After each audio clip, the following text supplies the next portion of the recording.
From the Daily Mail, judge tears into Trump for intimidating jury after warning he could be jailed for disruptive behavior as juror is dismissed for posting "lock him up" on social media. Now, what I love about this is there are actually worse things than that. There are people who actually joined, like a pro-Biden parade or something like that. I've got some tweets to pull up. And wokeness tweets. Judge Merchan rules that a juror who joined a Biden election victory parade is not disqualified off the jury against Trump. The reason? Because the juror claims she thought it was a celebration of essential workers. But there's more. Jesse Franklin Murdoch says, kangaroo court. No Orthodox Jews allowed, but Trump derangement syndrome is no problem.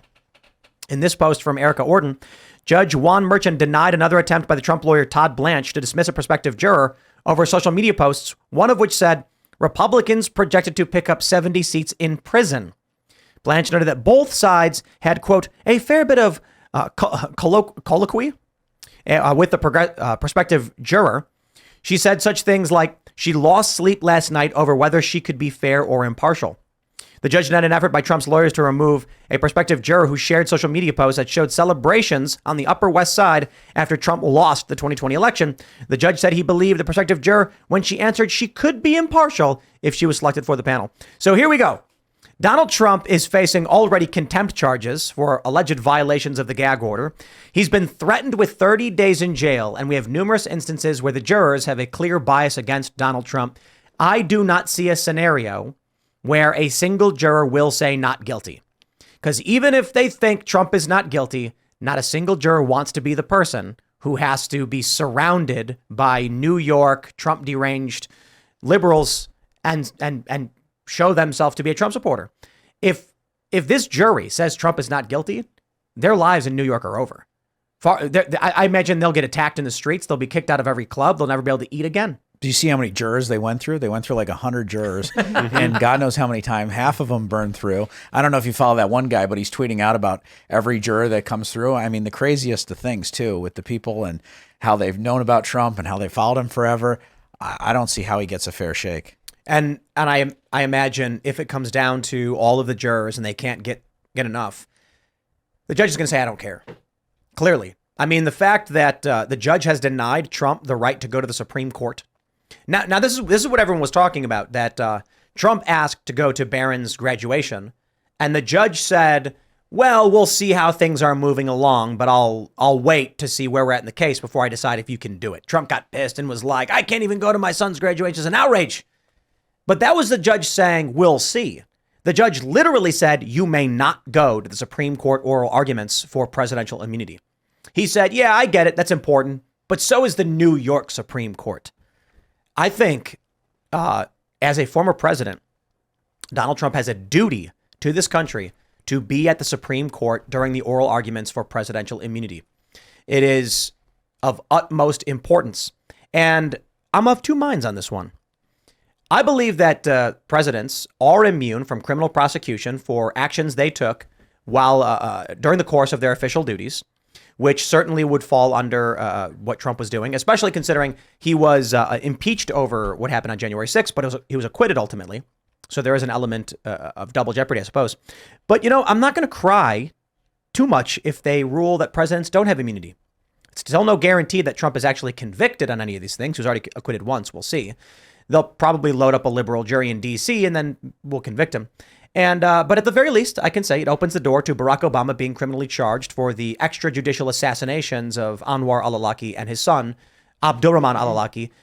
Not that I really believe anyone would ever prosecute Barack Obama, but hey, please, fine. You want to open the door? We'll open the door. Well, he didn't offend the great bureaucratic state of New York, right? Like, that's what this is to me, New York bureaucratic arrogance, saying you can't go to the Supreme Court. You have to stay here. We are the center of the universe. And in fact, we want you to stay here so that we can make the media circus as bad as possible for you. There's no way Trump could get an impartial trial in New York City. There's no way. And yet here we are going through this waste of taxpayer dollars saying, hey, 100 jurors, what do you guys think? Have you guys heard of this guy, Donald Trump? Like, that building you bought ice cream at with his name on it? Have you heard about the ice skating rink? I mean, there are a lot of people in New York who have fond memories of Trump who, would have been sympathetic to him, who maybe have turned against him since he got more involved in politics, right? But either way, it seems impossible to think that, there was one juror that got dismissed who was like, I would love to serve on the jury for the greatest president ever, but my job makes it impossible, right? So there are people who are like, no, I want to be on Trump's jury. Someone said that? Yeah, someone said that. I got this out of an NBC News report. The thing is, this guy is not going to be there. He has to commit to his job. Or there was like a surgeon who got dismissed, or there was a high school teacher who was like, no, I could not be impartial. Like, some of them are self-selecting out. But what concerns me is the fact that this judge is like, Trump, you have to stay here. We are the most important thing in the world. And that there are going to be jurors who are like, yes, I could be impartial, knowing full well that they have already decided that he's guilty. There was this one case, I can't remember what it was. It might have been Kyle Rittenhouse, I'm not sure, where I think it was Rittenhouse. One of the jurors said, I do think I could be impartial for this case, but as a staunch advocate of the Second Amendment, I don't think it would be right. So, and they're like, okay, you're excused. And every conservative on Twitter is just like, this is the problem. The honor and dignity of the right. I believe in the Constitution, therefore I can't do this. It would be unfair. What would fair be? Someone who doesn't like the Second Amendment being on these cases? So now you have, I'm surprised to hear that. I didn't know that. A juror who should say, I can be impartial. You've got jurors who are like, I went and celebrated Biden's victory, but I'll be impartial, and say, okay. And then a guy's like, he's the greatest president ever, but I'll leave. But I think to your point, all of them know it's a risk to be the juror that was leaning pro-Trump, right? And in this case, the guy said, I have a conflict in my job. So he probably felt more comfortable saying, I wish I could be on this jury. He knew he wasn't going to be able to go on the jury. He knew he was going to get excused for, employment reasons. And so he felt like he needed to be like, I would like to be here for the greatest president. Like, it's interesting that only the people who know they're not going to be on might be open about that type of support. Well, it sounded like this guy actually just needed to submit to his higher calling in this instance. I mean, I don't know what his job situation is. I mean, it must be pretty bad if he wants to be on that jury, but he's not going to be able to. But I don't know. I'd like to think that there's somebody that's going to be the last of the 12 angry men in a room that's going to be like, no, actually, we're going to do this right, and give him an impartial verdict. Yeah, it'd be nice. So is Trump in there all day? I mean, that's what it looks like. Yep. I mean, that's pretty wild. Every, It is, every day except for what, Wednesday, Saturday, and Sunday? I mean, that's basically jail in and of itself. Yep. Yeah, that's part of the idea. If I was Donald Trump, I would I'd be at the Supreme Court, no question. I believe that's what, next Wednesday? I'm not sure. I think I think so. Next week, And let him throw you in maybe jail? it's not Wednesday. Would they? They can try. I mean, that's the headline, right? Former President Donald Trump jailed for attending Supreme Court oral arguments on presidential immunity. His case. That is precedent this country needs. Donald Trump needs to actually challenge the corruption. If he does not, he is complicit to a certain degree. This court case against Trump is fake. Everybody knows it's fake. And I mean that literally. Anybody saying otherwise is lying to you. The Krasensteins going all day and night, they're full of it. They'll sophist their way out of they'll try to out of a paper bag. This is a misdemeanor business filing charge that for no legitimate reason, the DA has upped to a felony. Clearly fake. There's no underlying criminal action. The FEC and the DOJ both said what Trump did here is not a crime. So there's no charges. The state just wants to lock up Trump and stop him from campaigning. The only reason corrupt government can do this is because Trump agrees they can. That's really it. At a certain point, when a clown shows up to your doorstep with a clown warrant, you can't just comply with a group of clowns. So what would you do? Sit in Florida and then just say, okay, New York PD, you got to come and arrest me? Well, we talked about this with Atlanta. And depending on the circumstances, yes, 100%. I'd say you send your guys to my state. Because at the time with Atlanta, it created some interesting circumstances. Ron DeSantis running for president. It would put Ron DeSantis in the position of having to comply with a state request from Georgia to Florida to go and get Trump. And if Ron DeSantis did, it'd be the end of his political career.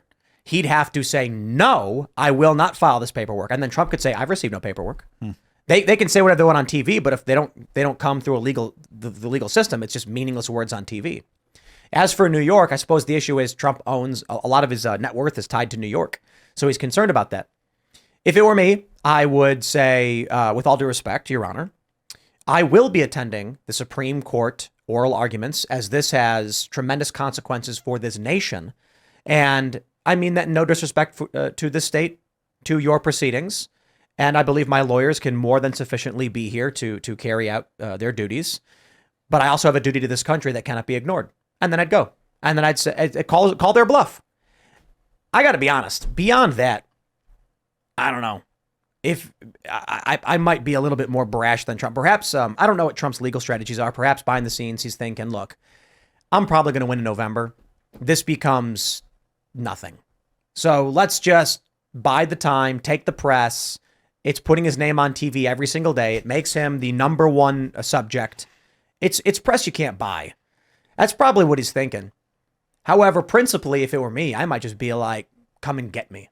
You know. It does capitalize off the sense of distrust that a lot of Americans have in the judicial system right now, right? Like, he's at jury selection, which means it's even more of a circus. And already a lot of Americans don't trust jury trials, right? They don't feel like the federal government or whatever government's going after them is doing it with good intentions. And the whole situation, especially with the Supreme Court, exemplifies the sort of tangled weave of court cases that Trump is now engaged in, right? He can't go to one case that he's involved in because another state said, no, you have to be here. Meanwhile, another part of New York is investigating him for something else, and another part, and over here in Atlanta, like, this guy can't win. And I think if he doesn't participate, as I understood it from my lawyer, in New York, they can revoke the bond as it relates to the Georgia case. So it's just a mess. Like, why would those two things be like? And I think for the American voter, in some ways, just always hearing about it from the press in a way that makes, you know, the press is attacking Trump, I think it would make the average American citizen more sympathetic to him, because it says this is a system that's trying to oppress you, and a lot of Americans feel that that's what the government's purpose is right now. They are trying, it's to oppress them. Thanks for watching this clip from the Timcast IRL podcast. Hang out with us live Monday through Friday at 8 p.m. and become a member over at timcast.com for uncensored, members-only shows exclusive. Thanks for hanging out, and we'll see you all next time.